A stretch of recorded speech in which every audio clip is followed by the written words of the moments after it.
Bismillahirrahmanirrahim. Assalamu alaikum. Very recently, I been through a video which was made by an IELTS trainer, and he did some research on IELTS speaking module.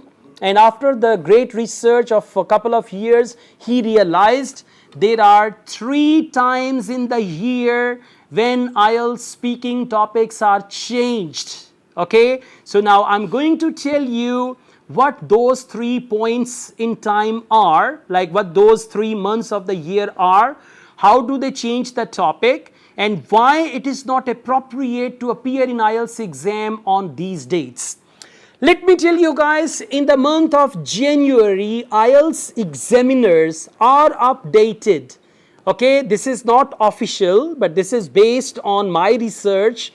In the month of January, IELTS examiners, speaking examiners, they are updated with the latest speaking topics, right, and the latest cue cards. Now, these latest cue cards are not from Jupiter, Mars, or Moon. They are on the similar, familiar topics, but they make some new cue cards.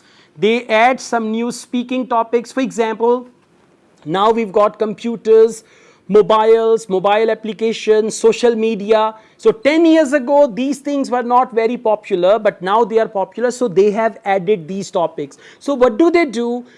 They observe all the societal changes in the field of science, technology, behaviors of people, innovations all around, okay, what people do and what they do not do. So they add some new topics and they drop some old topics. So January is the first month when the new topics are added and some old topics are dropped.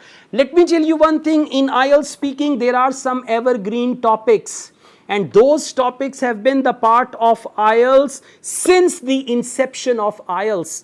IELTS started back in 1996, 97, when there were just few students appearing in the exam, and the exam used to be conducted in a very small room with the audio cassette player and all that stuff, right? So this is how it started, right? So anyways, what is going on now, that the things are different in the month of January. They changed some cue cards. For example, leisure activity, hometown, favorite color, food, they are evergreen speaking part 1 topics. As far as cue cards are concerned, they add some new cue cards and they drop some old cue cards. So January is the month, and if your speaking is not very good, if you have issues with your spoken English, and if you want to prepare for speaking, so then from January the 1st till 15th January, you need to wait.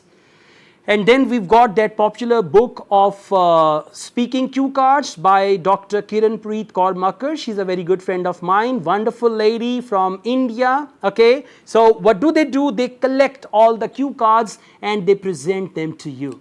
So 1st to 15th, if your English is good, perfectly fine, no issues. But if you are a bit doubtful and you want to prepare, then you should not appear in the month of January 1st to 15th. Second date is April. From 1st April to 15th April, they again change the topics, speaking topics. Some new topics are added, old ones are dropped, so you can just wait. If your spoken English is good, and you know the new topics are not going, again I'm telling you, new topics are not difficult, or topics about astronomy or Mars or Jupiter and all that. They are general topics on, topics on familiar things, okay. So 1st to 15th April, and you can wait. When the cue card book is out, you can just practice from there. And the third time is September.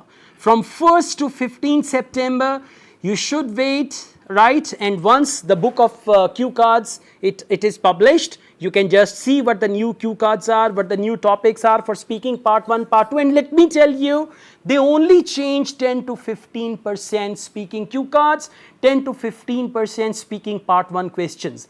Otherwise, questions remain same. As I told you, they add some new topics and drop some old topics, so that the examiners, they have the new cue cards, new speaking part 1 topics and all that stuff. Otherwise, it is same. And again, If your spoken English is good, you can appear in IELTS exam throughout the year. Every date is fine for you, every month is fine for you, and there is no problem about that, right? Thank you so much, guys. All the best. I also teach IELTS online all over the world and in campus in Lahore, Pakistan. If you want to attend my online or in campus IELTS classes, my WhatsApp number is given. You can contact me for that. We offer IELTS test booking service. We offer PTE classes.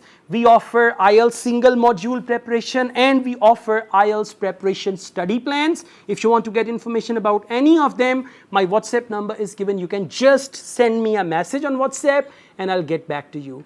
All the best. Wish you best of luck. Take good care of yourselves. Allah Hafiz.